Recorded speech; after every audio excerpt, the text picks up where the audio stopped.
Terima kasih rekan-rekan dan sahabat-sahabat semuanya, keluarga besar Gema Keadilan di Sumatera Barat yang saya hormati. Assalamualaikum warahmatullahi wabarakatuh. Waalaikumsalam warahmatullahi wabarakatuh. Suara saya terdengar cukup bagus. Bagus, Pak. Bagus. Suara saya terdengar ya? Bagus, bagus Pak. Baik. Alhamdulillahirabbil alamin. Assalatu wassalamu ala qaidina wa qurratina wa qurratu a'yunina nabiyyina Muhammad. Asrafil anbiya'i wal mursalin wa ala alihi wa sahbihi wa man tabi'ahum bi ihsanin ila yaumiddin. Amma ba'd, faqala Allah azza wa jalla fi kitabil aziz, a'udzu billahi minasyaitonir rajim. Bismillahirrahmanirrahim. Wal 'asr innal insana lafi khusr illa alladziina aamanu wa 'amilus shalihat wa tawassaw bil haqq wa tawassaw bis sabr. Shadaqallahul 'azim wa shadaqa rasuluhu an-nabiyul karim alladzi qala fi ihda ahadithihi wallahi idza qamatil qiyamah fi yadi ahadin fasilah falyaghrasan. Sahabat-sahabat sekalian di Gema Keadilan Sumatera Barat yang saya hormati, sahabat kita juga Bapak Muhammad Ridwan, anggota DPRD di Sumatera Barat, Ibu Nevi, anggota DPR RI, serta sahabat-sahabat semuanya, keluarga besar Gema Keadilan di Pasaman, di Pariaman, di Sumatera Barat yang semuanya saya hormati. Alhamdulillahirabbil alamin, kita bersyukur pada Allah Subhanahu wa taala. Sekarang tanggal 25 Oktober. Tadi sudah disampaikan tentang tema kita terkait dengan pemuda dan persatuan bangsa dan kontribusi ke depannya. Tadi disampaikan bahwa tanggal 27 dan 28 Oktober tahun 1928, hampir 100 tahun yang lalu, para pemuda menorehkan sejarah. Dan sejarah ini perlu kita baca dalam konteks acara atau tema besar acara kita pada hari ini adalah temu tokoh nasional untuk merekatkan para pemuda dan kontribusinya untuk masa depan bangsa Indonesia. Saya ingin menyitir ya atau menukil kembali ungkapan seorang ahli sejarah modern, bapaknya sejarawan modern yang bernama Ibnu Khaldun dalam kitab beliau yang bernama Al-Muqaddimah. Beliau menyampaikan yang namanya sejarah adalah pengulangan, karenanya beliau menyatakan at-tarihu yu'idu nafsahu. Yang namanya sejarah adalah pengulangan. Dulu faktor sukses akan bisa menjadi faktor sukses sekarang bila diulangilah sebab-sebab suksesnya.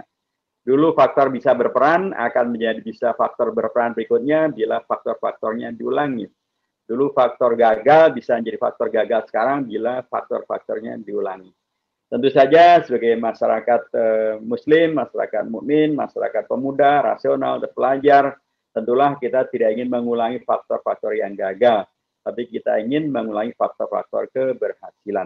Itulah karenanya dalam semangat ini saya harus sampaikan juga terima kasih jazakumullah khairan kepada Gema Keadilan Sumatera Barat yang telah bekerjasama dengan MPR RI untuk melanjutkan peran-peran sejarah ini, mengulangi faktor sukses daripada dulu peran sejarah bisa dihadirkan. Salah satu di antara faktor suksesnya itu adalah kemampuan untuk bekerja sama, kemampuan untuk bisa saling dipercaya, kemampuan untuk bisa melaksanakan amanah, kemampuan untuk bisa melakukan itu karena kita mempunyai keahlian, mempunyai profesionalitas. Rekan-rekan sekalian, inilah yang kita dapatkan ya dari tokoh-tokoh, termasuk tokoh-tokoh dari Sumatera Barat ya, yang dulu salah satu daripada pilar terpenting dari terselenggaranya Sumpah Pemuda dan hadirnya teks Sumpah Pemuda itu adalah peran dari seorang anak muda kelahiran Sawalunto yang umurnya waktu itu masih sangat muda, umurnya baru 25 tahun. Beliau kelahiran tahun 1903. Nama beliau pastilah antum tahu, beliau adalah Muhammad Yamin. Muhammad Yamin inilah tokoh muda dari Sawah Lunto, dari Sumatera Barat, anggota John Sumatran Bon, pemuda Sumatera. Beliau yang menuliskan Sumpah Pemuda, 3 butir Sumpah Pemuda yang menegaskan tentang kami putra dan putri Indonesia mengaku bertumpah darah yang bertanah air yang satu, tumpah darah Indonesia, bertumpah darah yang satu, tanah air Indonesia. Kami putra dan putri Indonesia mengaku berbangsa yang satu, bangsa Indonesia. Kami putra putri Indonesia menjunjung bahasa persatuan, bahasa Indonesia. Itu yang mendiktekan dan menuliskan adalah Muhammad Yamin, tokoh dari Sumatera Barat sekarang, kelahiran Sawah Lunto. Umur beliau waktu itu baru 25 tahun.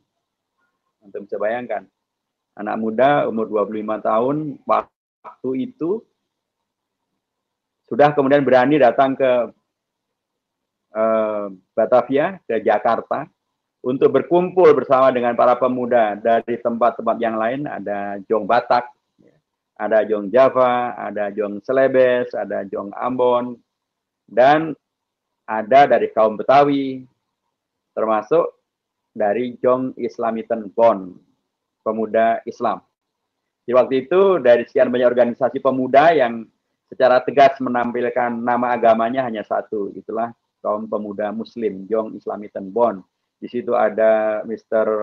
Kasman Sungoji Menjo, di situ ada Muhammad Rum gitu ya. Dan saya mengatakan sekali lagi bahwa sejarah memberikan kepada kita satu penegasan, bukan hanya pemuda itu berperan, tetapi berperannya itu ternyata juga luar biasa. Luar biasa. Dari pertama, anak-anak muda ini adalah anak-anak muda yang terpelajar. Mereka sangat terdidik. Terpelajar, terdidik dengan beragam-ragam latar belakangnya. Karena memang tidak mungkin bisa membangkitkan bangsa menjadi merdeka, memberikan ilham untuk kemerdekaan kalau orang-orangnya tidak terpelajar, kalau orang-orangnya tidak pintar, kalau orang-orangnya tidak punya wawasan, kalau orang-orangnya orang yang kemudian hanya mengedepankan taklid buta, hanya mengedepankan fanatisme, tapi tidak mempunyai rasionalitas yang kuat, tidak mungkin. Dan mereka adalah anak-anak muda terpelajar. Jadi kalau kita ingin gali nilai penting daripada acara ini, salah satu di antaranya adalah menyambungkan kembali sejarah anak-anak muda dulu tahun 1928 untuk kemudian bisa menghadirkan faktor sukses di anak-anak muda sekarang, termasuk dengan apa yang nanti kita sebut sebagai 4 pilar MPRRI yang adalah bagian daripada produk atau hasil daripada perjuangan anak-anak muda tahun 1928 itu. Jadi saya ingin ulangi kembali bahwa mereka adalah anak-anak muda yang sangat terpelajar. Jadi kata kunci terpelajar bisa sangat dipentingkan. Keterpelajaran mereka justru membuat mereka menjadi punya tanggung jawab. Tanggung jawab untuk bangsa, tanggung jawab untuk umat, untuk negara, untuk mencari titik temu dari seluruh keragaman yang ada ini. Titik temunya apa? Anda bisa bayangkan betapa sulitnya waktu itu. Waktu itu belum ada TV, belum ada radio, belum ada HP, belum ada Facebook, belum ada Instagram, belum ada WhatsApp, belum ada itu semuanya. Pesawat belum ada, telepon. Bagaimana bisa menyatukan Indonesia yang terdiri dari 17.000 pulau dan terdiri dari ratusan kerajaan Islam gitu ya. Yang terdiri dari, bahkan waktu itu masih dijajah oleh Belanda. Sehingga waktu itu Wage Rudolf Supratman memperdengarkan lagu Indonesia Raya tidak dengan syairnya, tapi hanya dengan nadanya saja. Jadi situasi politiknya pun juga susah, diawasi oleh penjajah Belanda. Belum ada yang kemudian bisa dirujuk untuk menyatukan, tapi anak-anak muda ini dengan keterpelajarannya, dengan tanggung jawabnya mencari titik temu. Ini ada yang dari Batak, dari Sumatera, dari Jawa, ada Betawi, ada Celebes, Sulawesi, ada Ambon, ya. Ada yang Muslim, ada yang non-Muslim, ada yang latarnya dari priayi, ada yang latarnya dari santri, ada beragam sekali. Tapi anak-anak muda ini memberikan kepada kita keteladanan bahwa mereka dengan keterpelajarannya, mereka dengan tanggung jawabnya, mampu menghadirkan titik temu, mampu menghadirkan solusi, mampu menepiskan dan menghindarkan terjadinya faktor konflik keragaman yang bisa menghadirkan konflik. Justru mereka menjadikan keragaman itu menjadi faktor bersatu. Dan yang dahsyat kalau kita lihatnya aktor-aktor utama yang menghadirkan Sumpah Pemuda memang sangatlah luar biasa. Jadi Mereka tadi saya katakan ada yang dari Sumatera, ada yang dari Batak, ada yang dari Betawi, ada yang dari Jawa, ada yang Ningrat, ya, ada yang dari Sulawesi, ada yang dari Ambon, ada yang Muslim, ada yang non Muslim, bahkan juga ada yang Cina, gitu ya. Ada juga di situ yang nanti terlibat dalam gerakan-gerakan yang lain seperti Amir Syarifuddin, ya. Ada juga Kasman, ada juga Skarmaji Kartosuwiryo. Mereka rekam sekali, tapi mereka bersatu menghadirkan Sumpah Pemuda dengan 3 dasar yang merupakan dasar yang sangat dipentingkan terhadirnya suatu negara. Mengakui tentang tumpah darah mereka tanah air Indonesia, mengakui bahwa bangsa mereka adalah bangsa Indonesia, mengakui bahwa bahasa persatuan mereka adalah bahasa Indonesia, bukan bahasa Jawa yang mayoritas, bukan juga yang lainnya.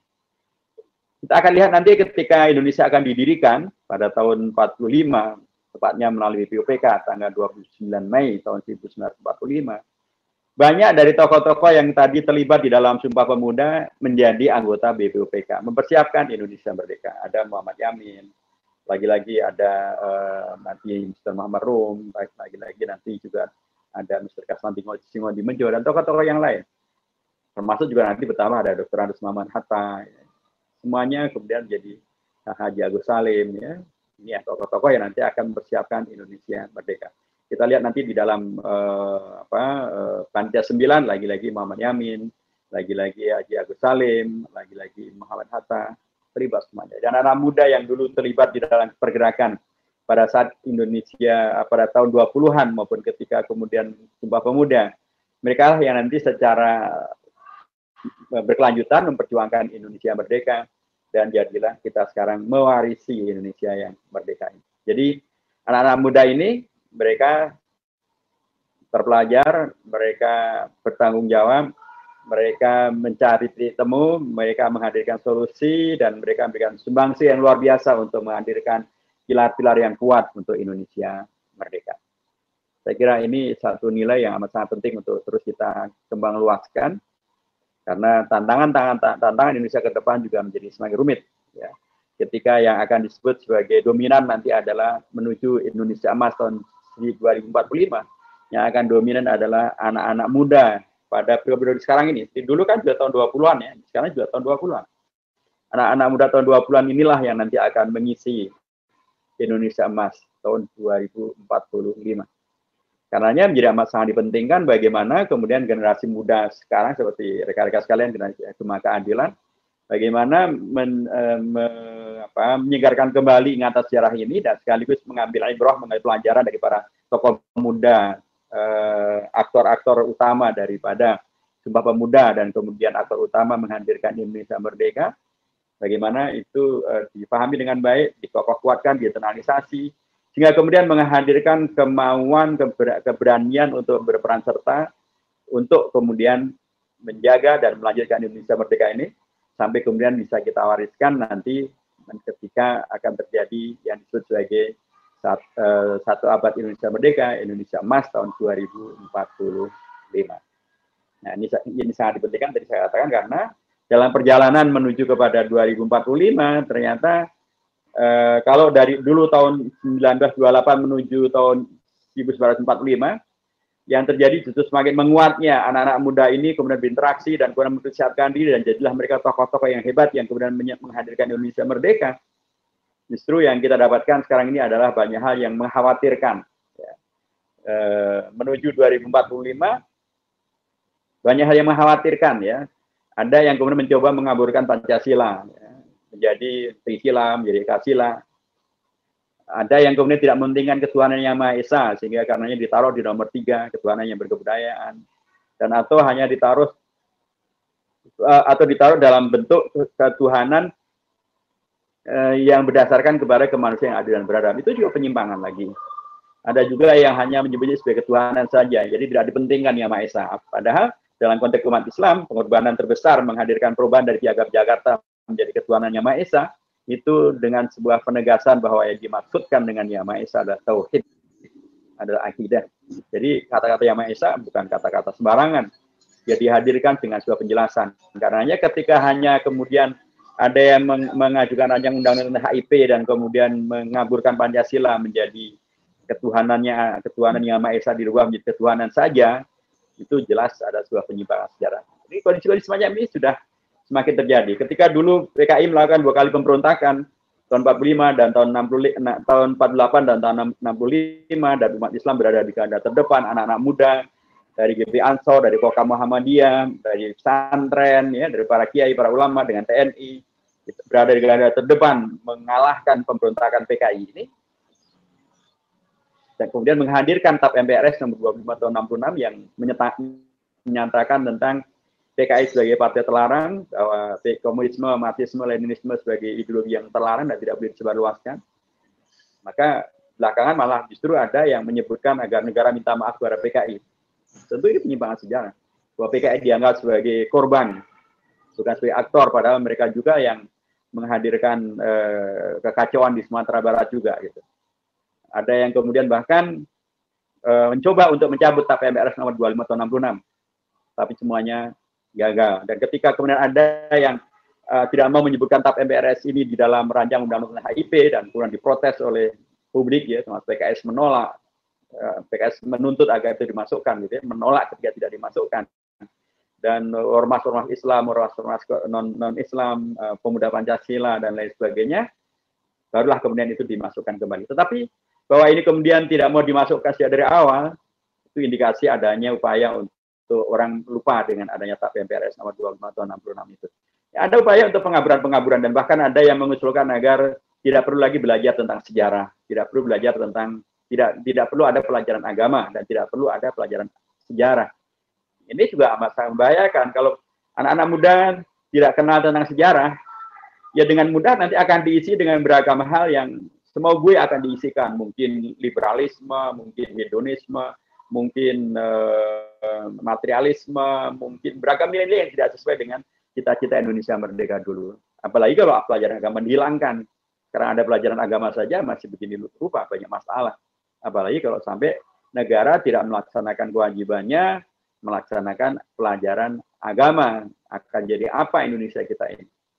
Akan menjadi semakin kacau balau kalau ukurnya. Tapi terutama sekali adalah akan menjadi keluar daripada cita-cita Indonesia merdeka sebagaimana dulu disepakati oleh Bapak bangsa dan Ibu bangsa. Karena dengan tegas sekali kalau kita baca dalam Undang-Undang Dasar, anak-anak muda yang dulu terhimpun di dalam Sumpah Pemuda dan kemudian menjadi anggota Panitia 9, itu dengan tegas menyepakati suatu ungkapan yang amat sangat gamblang di alinea ketiganya, menegaskan bahwa kemerdekaan Indonesia itu bukan karena sekulerisme, bukan karena komunisme, bukan karena anti Tuhan, bukan karena mistikisme, tapi adalah karena atas berkat rahmat Allah yang Maha Kuasa.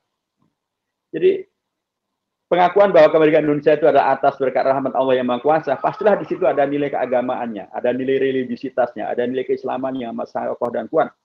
Karena nilai ungkapan-ungkapan ini tidak mungkin muncul dari seorang anti Tuhan, anti agama, tidak mungkin muncul dari seorang komunis, tidak mungkin muncul dari seorang liberalis, tidak mungkin muncul dari mereka-mereka yang lagi-lagi mengacu pada ideologi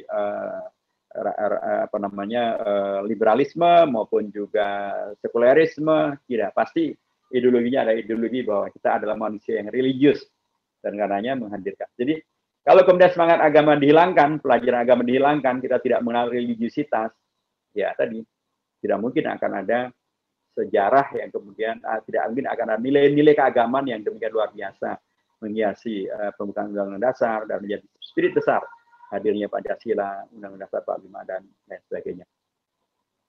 Belum lagi ancaman yang dikaitkan dengan masalah globalisasi.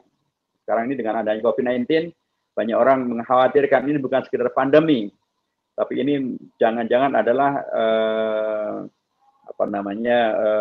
sebuah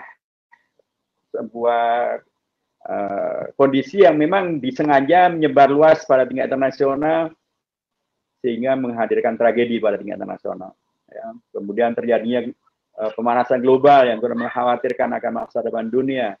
Terjadinya kerusakan lingkungan yang akan mengkhawatirkan tentang masalah yang bisa menghadirkan yang disebut sebagai krisis pangan dan seterusnya. Banyak masalah yang kemudian bila kemudian anak-anak muda ini tidak cukup arif ya memahami tentang perkembangan sejarah, perkembangan bangsa dan negaranya, dan apalagi dijauhkan dari nilai agamanya, maka sangat mungkin mereka tidak mengenal tentang sejarah perjuangan Indonesia dan tidak mempunyai rujukan yang bisa mereka teladani untuk mengisi Indonesia merdeka ini, dan tidak mempunyai satu keunggulan dan kebanggaan untuk bisa diwariskan kepada generasi tahun 2045 terkait dengan Indonesia kita yang sesungguhnya adalah merupakan warisan jihad, ijtihad, mujahadah, tadhiyah, syuro, hadiah daripada tokoh-tokoh umat Islam pada periode yang lalu itu. Nah, bila kita lanjutkan rekan-rekan sekalian, sesuai juga dengan kegiatan ini adalah juga sosialisasi 4 pilar MPR RI, maka perjuangan dari anak-anak muda itu menghadirkan yang kemudian kita sebut sebagai 4 pilar MPR RI. Karena anak-anak muda ini kemudian memang hadir menjadi anggota BPUPK, anggota Panitia 9, anggota PPKI. Disitulah mereka menghadirkan pilar-pilar Indonesia merdeka, kelanjutan daripada kesepakatan tentang 3 hal tadi. Tentang tanah air Indonesia, bangsa satu Indonesia, bahasa persatuan bahasa Indonesia. Kemudian dirumuskan menjadi lebih operasional lagi tentang ideologi negara. Mereka menyepakati bahwa ideologi negara kita adalah bukan sekularisme, tapi juga bukan agama tertentu, tapi dasarnya adalah Pancasila yang di dalamnya ada pengakuan tentang agama dan ketuhanan Yang Maha Esa, tapi sekaligus juga ada pengakuan tentang pentingnya kita ini hidup dalam satu negara yang betul-betul menghadirkan segala yang membawa kepada kemanusiaan, tapi menghadirkan keadilan dan juga keberadaban. Ini juga penting untuk ditegaskan kembali supaya anak-anak muda juga paham betul gitu, bahwa Indonesia yang dicita-citakan itu bukanlah Indonesia yang kemudian terserahlah mau jadi hukum rimba terserah, hukumnya tidak adil terserah, kemudian terjadilah kezaliman terhadap rakyat terserah, tidak begitu. Indonesia dihadirkan untuk menghadirkan tata nilai, tata berbangsa bernegara, termasuk tata hukum yang adil dan beradab.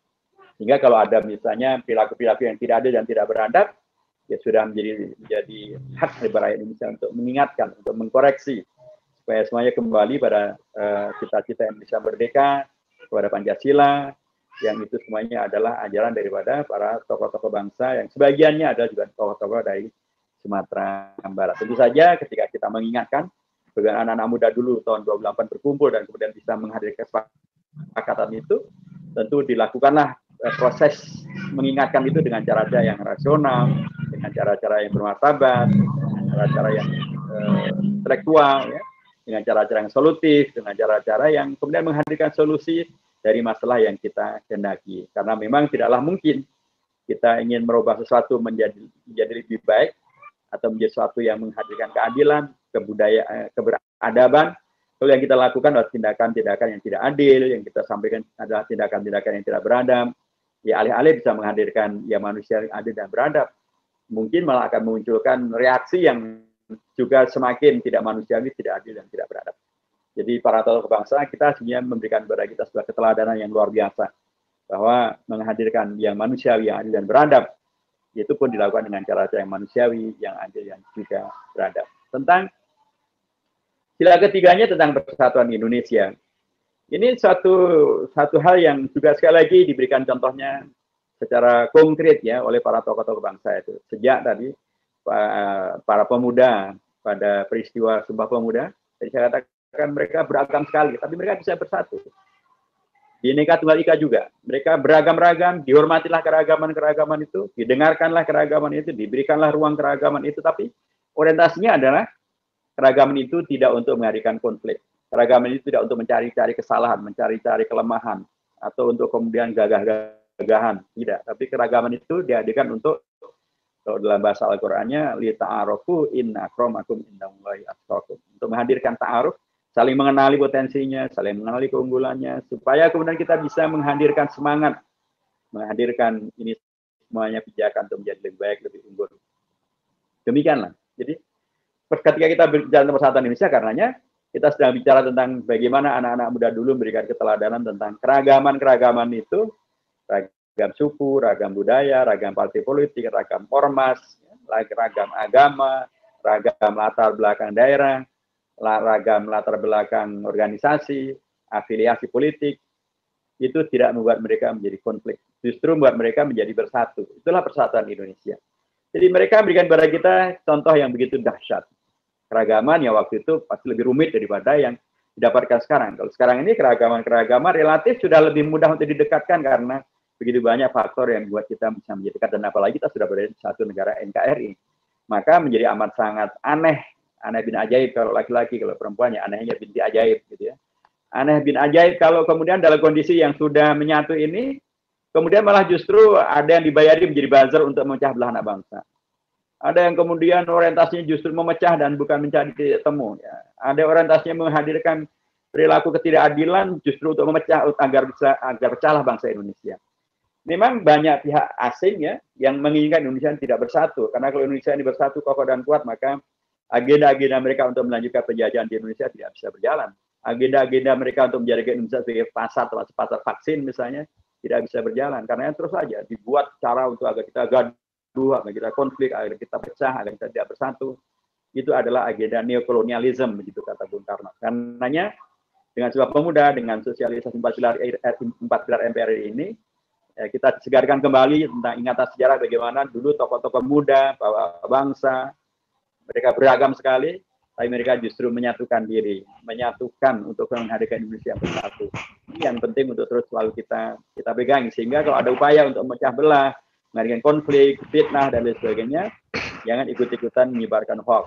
Ya, penting betul untuk cek dan recheck. Tanya kembali, tanya lagi, baca yang lebih luas, ya, dan kemudian bila orientasinya adalah memecah belah, menyebar fitnah, ya hentikan, ingatkan. Dan jangan ikut-ikutan menyebarluaskan fitnah, konflik, fitnah yang menghadirkan konflik, yang memecah belah bangsa Indonesia. Karena itu tidak sesuai dengan warisan para pemuda yang justru keragaman mereka menghadirkan kesatu paduan. Tidak sesuai juga dengan komitmen kita untuk menghadirkan Indonesia yang bersatu. Rekan-rekan sekalian, saya berkali-kali saya sampaikan bahwa ketika saya kuliah di Madinah di Saudi Arabia, hanya sebentar saja, hanya 13 tahun saja, dari tahun 80 hingga tahun 92. Dan ketika saya menjadi ketua MPR tahun 2004 sampai 2009, saya semakin banyak bertemu dengan, ketika saya kuliah di Madinah, teman saya lebih dari 115 negara. Justru dunia ada teman saya. Ketika saya menjadi ketua MPR, saya terbiasa ketemu dengan tokoh-tokoh, para raja, para amir, para sultan, presiden, dan lain sebagainya. Dan mereka semuanya menyatakan hal yang sejenis, bahwa Anda semuanya sangat beruntung berada di Indonesia. Indonesia ini terdiri dari begitu banyak pulau, 17.000 pulau. Terdiri dari lebih dari 5 agama, ada 6 agama. Bahasa lokal Anda lebih dari 1.200 bahasa lokal. Tapi Anda tetap bersatu dalam satu negara kesatuan Republik Indonesia. Di negara-negara Arab itu adalah tanah daratan gitu ya. Kalau kita lihat dari Libanon, Syria, kemudian ke bawah Jordania, kemudian ke bawah lagi ada Palestina, ada Jordania, kemudian ada Irak, ya, ke bawah lagi nanti ada Jazirah Arabia, ada Saudi Arabia, ada Kuwait, ada Emirat, ada Bahrain, ada Qatar, ada Yaman, kemudian nyebrang ke baratnya ada Mesir, ada Sudan, ada Tunisia, ada Libya, ada Jazair, ada Maroko, bersatu mereka, satu tanah daratan. Bahasanya pun juga satu, bahasa Arab. Agamanya pun juga hampir semuanya beragama Islam. Tapi mereka terpecah ke dalam lebih dari 20 negara, dan sekarang terjebak dalam konflik yang nggak berkesudahan, dan bahkan pun ditaruhlah di tengahnya ada Israel yang terus-menerus bisa memecah belah warga bangsa di sana, begitu. Sementara kita, alhamdulillah, 6 negara kepulauan, 17.000 pulau lebih dari 1.200 suku bangsa. Bahasa lokalnya pun juga lebih dari 1.000 bahasa lokal. Agamanya pun lebih dari 5, bahkan 6 agama. Tapi kita tetap bersatu dalam satu negara. Ini adalah satu hal yang amat sangat penting untuk dipahami dan dimaknai dengan kuat oleh anak-anak muda. Supaya kita, sekali lagi, mensyukuri karunia keragaman tapi bersatu. Persatuan Indonesia dalam konteks Bhinneka Tunggal Ika ini, dalam konteks NKRI ini. Supaya kita juga menjaga bila kemudian ada pihak-pihak yang ingin memecah belah, menghadirkan konflik, untuk kemudian mengingatkan dan menghentikan. Ya, kalau Indonesia banyak masalah, ya kita koreksi, kita perbaiki. Karena memang Indonesia ini adalah sebuah entitas yang belum akan pernah selesai. Terus saja ada cita-cita yang terus harus kita upayakan, dan kalau ada masalah ya kita koreksi, kita koreksi. Kita tentu tidak mengacu kepada chauvinism, right or wrong is my country. Benar atau salah adalah negaraku. Ya, kalau dia benar adalah negaraku, tapi kalau dia salah, negaraku yang salah itu harus aku koreksi, harus aku perbaiki. Begitulah yang diberikan keteladanannya oleh para pemuda pada Sumpah Pemuda, pada saat BPUPK, Panitia 9 maupun juga PPKI. Saya ingin lanjutkan sedikit tentang kisah negara yang tetap bisa bersatu tadi itu. Salah satu daripada negara yang kemudian sudah punah, itu namanya adalah negara Uni Soviet. Uni Soviet itu sudah tidak ada. Padahal ini adalah negara yang dulunya amat sangat dikdaya.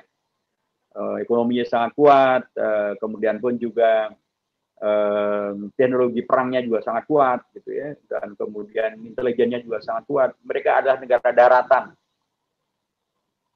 Berbeda dengan Indonesia. Indonesia negara kepulauan, ekonomi kita tidak sangat kuat, dan intelijen kita tidak kuat. Angkatan perang Indonesia juga tidak sangat kuat. Indonesia lebih sangat mudah untuk pecah. Tetapi Indonesia tidak pecah, sementara di sana pecah. Di sana bisa pecah, dan hilanglah Uni Soviet itu, muncullah negara-negara Rusia, negara-negara Kazakhstan, Tajikistan, Uzbekistan, kemudian Georgia, dan lain sebagainya. Mengapa demikian? Karena negara itu berbasiskan pada satu ideologi yang didatangkan dari luar, dan kemudian ternyata tidak mampu untuk menjaga perkembangan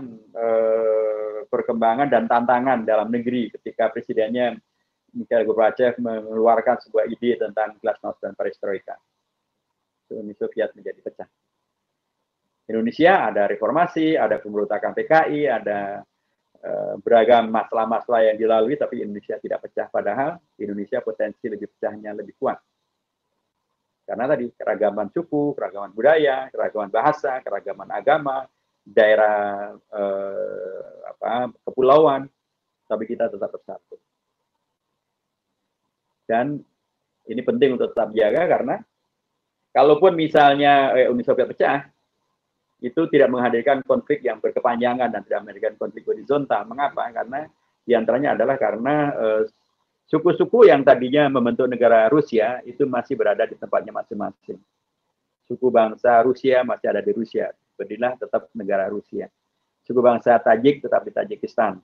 Disitulah kemudian berdiri Republik Tajikistan. Suku bangsa Uzbek masih ada di Uzbekistan. Disitulah mereka kemudian menjadikan negara Republik Uzbekistan. Suku Kirgiz masih berada di Kirgistan, kemudian mereka bikin. Begitulah seterusnya. Nah, kalau Indonesia kan tidak. Indonesia ini sudah begitu luar biasa campur aduk, bercampur menjadi satu, terjadi transmigrasi dan kemudian menghadirkan perpindahan penduduk yang juga sangat unik. Warga kita dari Minang sudah berada di seluruh provinsi, di hampir seluruh perempatan ada saudara kita dari Minang. Mereka tokoh-tokoh yang hebat yang selangkah lebih maju gitu ya. Ya. Dan bahkan orang mengatakan yang menemukan Meksiko adalah bukan Columbus, tapi adalah orang dari Minang. Ya, ceritanya panjang. Saya mengatakan bahwa Indonesia ini sudah sangat beragam. Ya. Sumatera Utara itu mayoritasnya bukan lagi suku Batak, tapi adalah orang Jawa. Bahkan Jakarta sekalipun. Jakarta itu mayoritasnya bukan lagi orang Betawi, tapi adalah orang Jawa, kemudian orang Sunda, kemudian orang Minang, kemudian orang Batak, ya, baru kemudian orang Jakarta. Jadi Indonesia ini sudah begitu luar biasa menjadi menyatu gitu. Nah, kalau sampai kemudian Indonesia pecah, apa tidak akan terjadi konflik horizontal? Ini tentu satu hal yang tidak kita inginkan dan juga tidak diinginkan oleh warga-warga atau negara-negara sekitar Indonesia.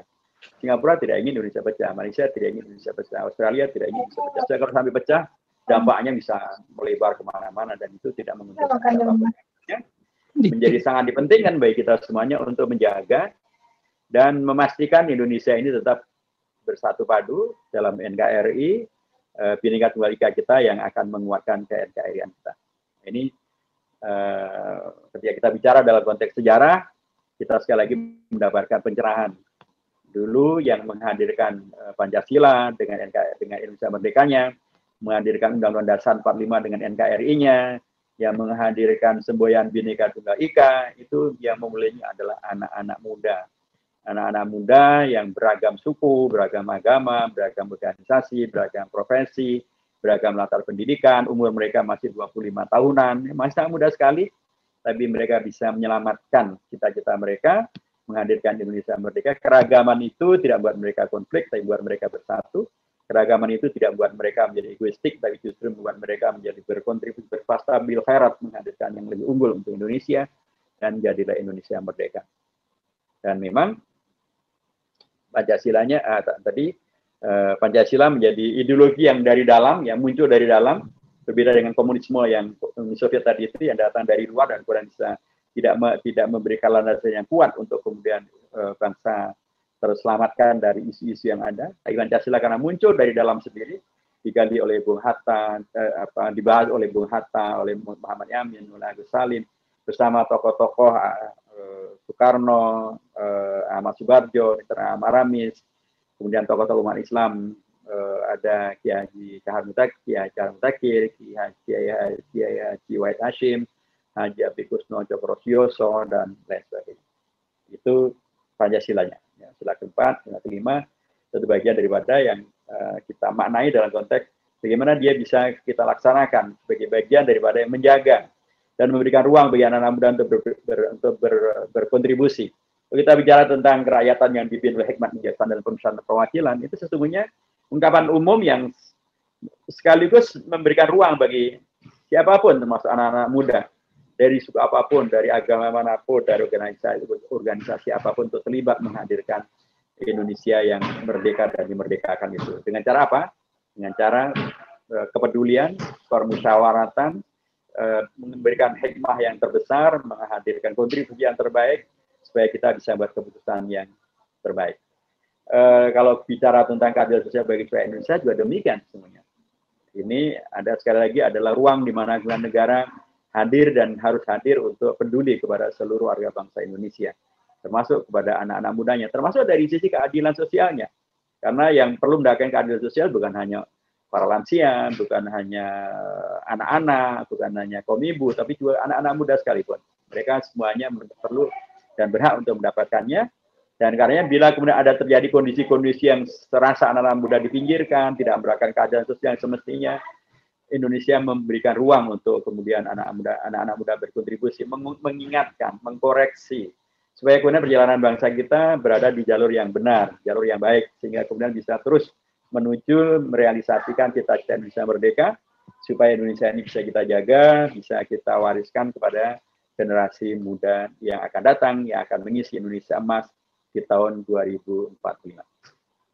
Nah, rekan-rekan sekalian, kalau kita lanjutkan tentang bagaimana anak-anak muda berkiprah dan kemudian menghadirkan, termasuk juga dari rekan-rekan dari Sumatera Barat ini, kita akan bertemu dengan, kalau tadi sudah ada Pancasilanya, Bhinneka Tunggal Ikanya, gitu ya, dan undang-undang dasarnya juga, salah satu di antara yang saya sampaikan dalam undang-undang dasar adalah bagaimana kemudian anak-anak muda pada era reformasi tahun 1998 itu mereka menghadirkan yang kita sebut sebagai reformasi, dan ternyata reformasi ini tidak seperti di Rusia membuat Uni Soviet menjadi pecah, tapi reformasinya anak-anak muda Indonesia tidak membuat Indonesia menjadi pecah, tetapi justru membuat Indonesia menjadi semakin demokratis, memberi ruang bagi siapapun untuk kemudian bisa menghadirkan kontribusi yang terbaik, termasuk amandemen terhadap Undang-Undang Dasar 45. Karena inilah satu daripada 6 tuntutan reformasi, amandemen terhadap Undang-Undang Dasar. Tadinya sih yang akan diamandemen adalah tentang masa jabatan presiden, tetapi sekarang tapi kemudian itu menjadi berkembang, bukan sekedar tentang masa jabatan presiden, amandemen terhadap Undang-Undang Dasar menjadi melebar, karena memang ketentuannya dulu tentang syarat amandemen tidaklah amat sangat rigid ya, tapi justru amat sangat longgar, sehingga kemudian terjadi perubahan yang demikian luar biasa. Undang-Undang Dasar sebelum dilakukan perubahan itu terdiri dari 16 bab, sekarang terdiri dari 21 bab. Ada 6 bab, ada 5 bab tambahannya. Dulu sebelum perubahan Undang-Undang Dasar terdiri dari 37 pasal, sekarang terdiri dari 73 pasal, ada 36 pasal tambahan, hampir 100% tambahnya. Dulu sebelum perubahan Undang-Undang Dasar terdiri dari 49 ayat, sekarang terdiri dari 170 ayat, banyak sekali tambahan. Termasuk juga tambahan dalam konteks melaksanakan kegiatan ya berbangsa dan bernegara. Ada beragam lembaga-lembaga yang baru. Dulu nggak ada yang namanya Mahkamah Konstitusi, sekarang ada namanya Mahkamah Konstitusi. Dulu tidak ada yang namanya Komisi Yudisial, tapi sekarang ada namanya Komisi Yudisial. Dulu tidak ada yang namanya Dewan Perwakilan Daerah, sekarang ada yang namanya Dewan Perwakilan Daerah. Begitu seterusnya, termasuk dalam laku politik. Dulu tidak ada yang namanya rakyat memilih presiden. Yang memilih presiden adalah MPR. Dulu tidak ada rakyat memilih gubernur, bupati, dan wali kota. Yang memilih gubernur, bupati, dan wali kota adalah DPRD. Mengapa sekarang berubah? Mengapa ada MK, mengapa ada DPD, mengapa ada KY, mengapa rakyat yang memilih? Karena undang-undang dasarnya berubah. Nah, undang-undang dasar yang berubah ini menghadirkan kegiatan yang konstitusionalitasnya juga secara konstitusional hadir, tetapi tetap menghadirkan juga yang berbeda. Tetapi konstitusional, memilih presiden, rakyat memilih presiden konstitusional.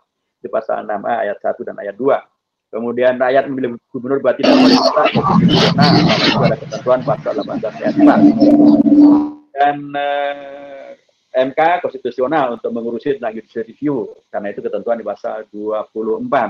Begitu seterusnya. Nah, salah satu yang menjadi dipentingkan untuk selalu diingatkan dan karena segera akan terjadi yaitu tentang pilkada. Jadi saya katakan bahwa pilkada itu dulu Undang-Undang Dasar 45 tidak ada kata-kata pilkada. Pemilu saja tidak ada. Tapi sekarang menjadi ada di pasal 22T Undang-Undang Dasar kita. Dulu pilkada tidak ada, sekarang menjadi ada di pasal 18 ayat 4 Undang-Undang Dasar kita. Nah, itu semuanya menjadi ada karena perubahan dasar terkait dengan kedaulatan di Indonesia itu milik siapa sesungguhnya. Dia adalah milik rakyat, begitu kata Undang-Undang Dasar di bab 1 pasal 1 ayat 2. Rakyatlah yang memilih presiden, rakyat yang memilih gubernur, bupati, wali kota, rakyat memilih anggota DPR, DPD, menjadi anggota MPR, membuat undang-undang dasar, dan seterusnya. Karenanya, termasuk pilkada karenanya adalah bagian daripada amanat reformasi, bagian daripada perubahan terhadap undang-undang dasar. Menjadi amat sangat dipentingkan bila kemudian rakyat Indonesia yang telah diberikan mandat oleh undang-undang dasar, yang telah diberikan kualifikasi yang sangat tinggi bahwa pemilik kedaulatan tertinggi di Indonesia adalah bukan lagi MPR, bukan lagi presiden, tapi adalah rakyat Indonesia. Sewajarnya lah atau seharusnya lah bila rakyat Indonesia tidak memubadirkan kesempatan konstitusional ini, tidak memubadirkan kesempatan konstitusional untuk mensukseskan pilkada. Mubadir misalnya menjadi golput saja, atau bahkan mungkin ada yang mengkafirkan, ada yang membid'ahkan. Tentu itu adalah perilaku yang tidak benar. Sudah diberikan, maka sewajarnya adalah disyukuri dengan cara dipergunakan dengan yang terbaik. Jangan golput, jangan membiarkan diri tidak dicatat atau kemudian dimanipulasi gitu ya. Atau jangan kemudian dijual murah dengan money politik dengan sembako 50.000 atau berapapun gitu. Atau kemudian jadi sesuatu yang tidak bernilai karena ditipu-tipu dengan janji-janji manis dari para calon yang menghadirkan janji-janjinya gitu. Nah, jadi penting betul hak konstitusional yang di bidang undang-undang dasar itu tidak dimubadirkan, tapi dipergunakan dengan maksimal, dengan cara yang terbaik, ya, supaya bisa menghadirkan pemimpin-pemimpin yang terbaik di tingkat daerah, tingkat gubernur, provinsi, bupati, dan wali kota, di tingkat negara, supaya kemudian tidak menyesal setelah terjadinya pemilihan umum, supaya kemudian menghadirkan realisasi daripada cita-cita yang diinginkan terkait dengan daerahnya, terkait dengan provinsinya, terkait dengan Indonesianya.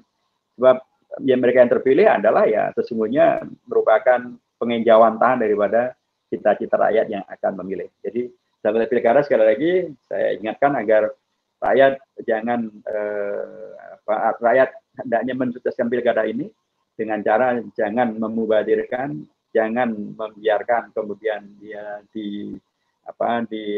dikalahkan oleh money politik, diambil oleh money politik, oleh janji-janji palsu, atau kemudian disikapi dengan cara yang acuh tak acuh dan terserah, dan kemudian akan menghadirkan hasil yang barangkali justru tidak sesuai dengan harapan rakyat yang untuk menghadirkan kemaslahatan terbesar bagi rakyat.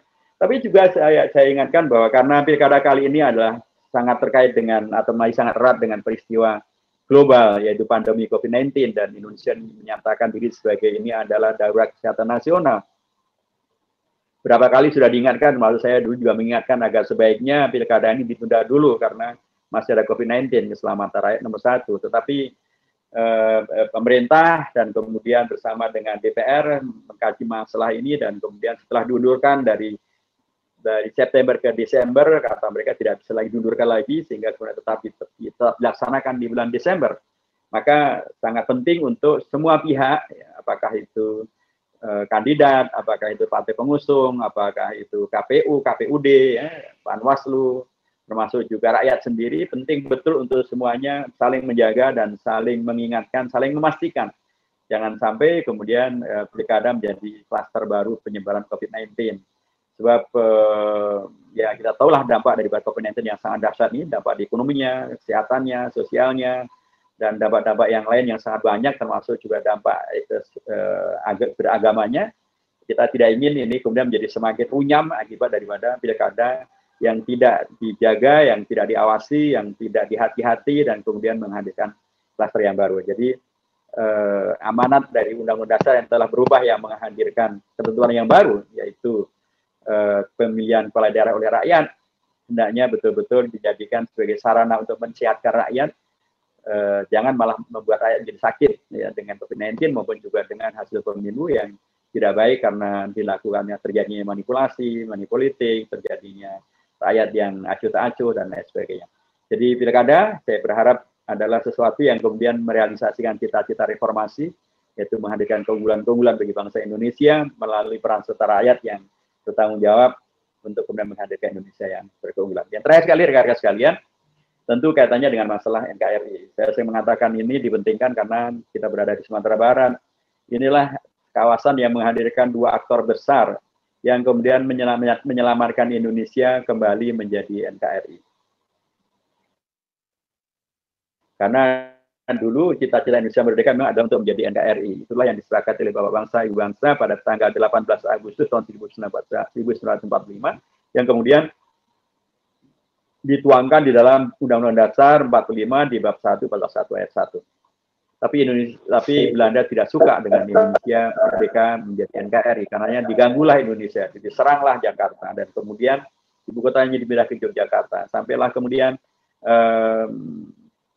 tahun 48 Belanda menyerang Indonesia dan presidennya ditangkap, Bung Hatta Perdana Menteri ditangkap, kemudian juga Sultan Syahrir ditangkap, para tokohnya ditangkap, dan kemudian hadirlah lagi-lagi peran dari Sumatera Barat di Bukit Tinggi, Mr. Syafrin Pradana dari Partai Masyumi, Partai Islam Masyumi, Menteri Kemakmuran pada waktu itu.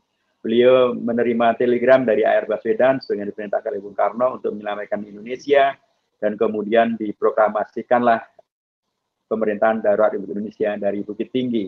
Ada yang mengatakan itu ada tanggal 19 Desember tahun 1948, ada yang mengatakan ada tanggal 22 Desember tahun 48. Apapun, tapi yang jelas itu terjadi pada bulan Desember tahun 48 di sini, di Sumatera Barat, di Bukit Tinggi. Dan selamatlah Indonesia. Karena waktu itu Belanda sudah mengklaim bahwa Indonesia sudah di tangan Belanda, sudah kembali menjadi jajahannya Belanda.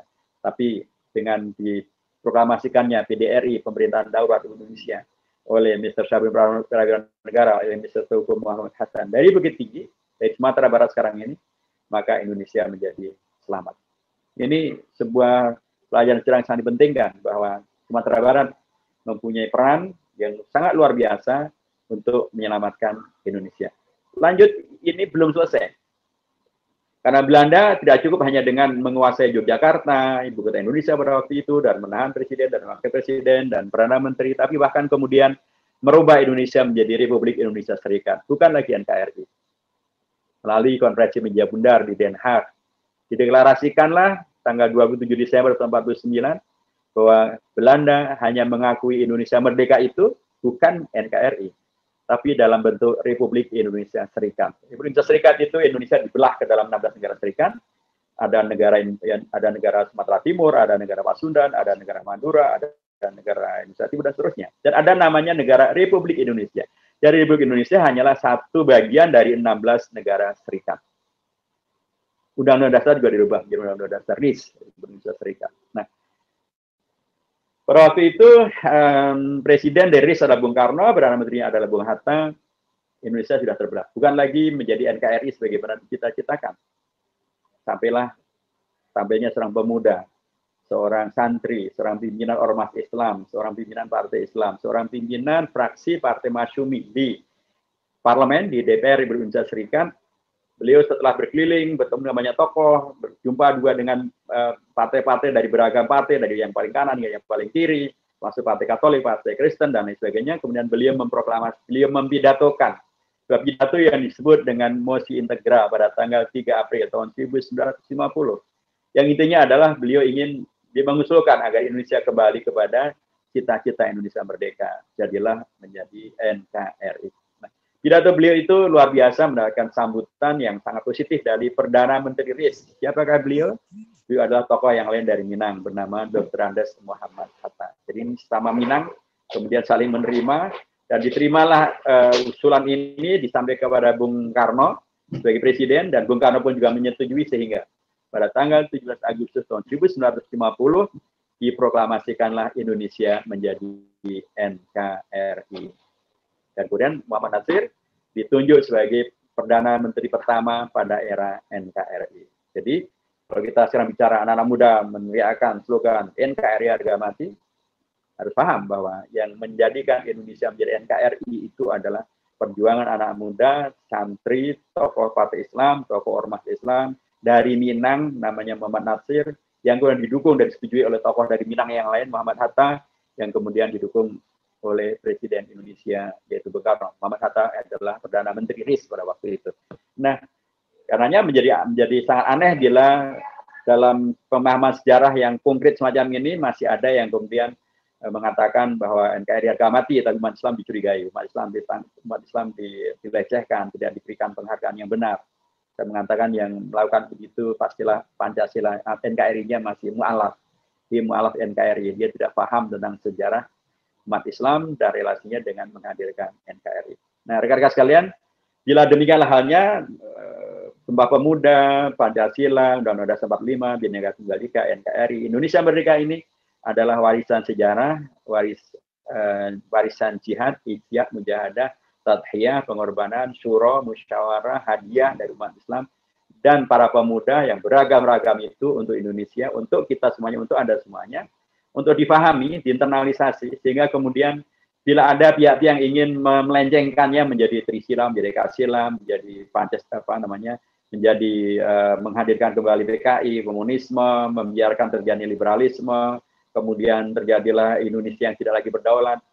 Kita mempunyai kebijakan yang kokoh dan kuat untuk seperti para bapak bangsa, para pemuda itu untuk bersatu padu, kokoh kuat untuk menyelamatkan Indonesia agar tidak kembali terjajah oleh kepentingan asing dengan beragam cara yang neokolonialisme kata Bung Karno, dan itu satu hal yang amat sangat penting untuk selalu kita sikapi, kita proporsionalkan, dan itulah karenanya mengapa kita juga di DPR terus menjaga supaya kemudian Indonesia kita berjalan di jalan yang sebenarnya. Anak muda sangat penting untuk memahami sejarah semacam ini, dan kontekstualisasinya juga sangat dipentingkan, termasuk juga memahami bagaimana anak-anak muda berperan serta menghadirkan pilar-pilar Indonesia Merdeka dengan Sumpah Pemudanya, menghadirkan pilar-pilar berbangsa dan bernegara melalui pilar-pilar empat pilar MPR RI, yaitu dengan Pancasilanya, Undang-Undang Dasarnya, NKRI-nya, Bhinneka Tunggal Ika-nya, supaya sekali lagi Indonesia ini bisa kita jaga, kita realisasikan cita-cita proklamasinya, cita-cita reformasinya, untuk kemudian bisa kita jaga supaya bisa kita wariskan kepada generasi emas, generasi tahun 2045, yang mereka pastilah bagaimana dulu bapak bangsa yang tahun 2008 menghadirkan Sumpah Pemuda, tahun 45 mereka lah yang melahirkan Indonesia Merdeka. Begitu juga lah anak-anak muda, Anda semua yang sekarang hadir di era tahun 20-an ini, ada juga yang nanti tahun 45 akan mengisi Indonesia emas itu, dan mudah-mudahan pada saat itu Indonesia betul-betul mampu merealisasikan cita-cita Indonesia Merdeka, cita-cita reformasi, dan karenanya bisa mengatasi segala penyimpangan dan segala masalah yang sekarang terjadi, ya, masalah pandemi, masalah krisis ekonomi, masalah krisis hutang, masalah krisis lingkungan,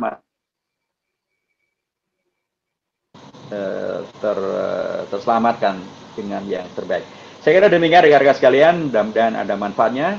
Terima kasih dan selamat memperingati Hari Sumpah Pemuda.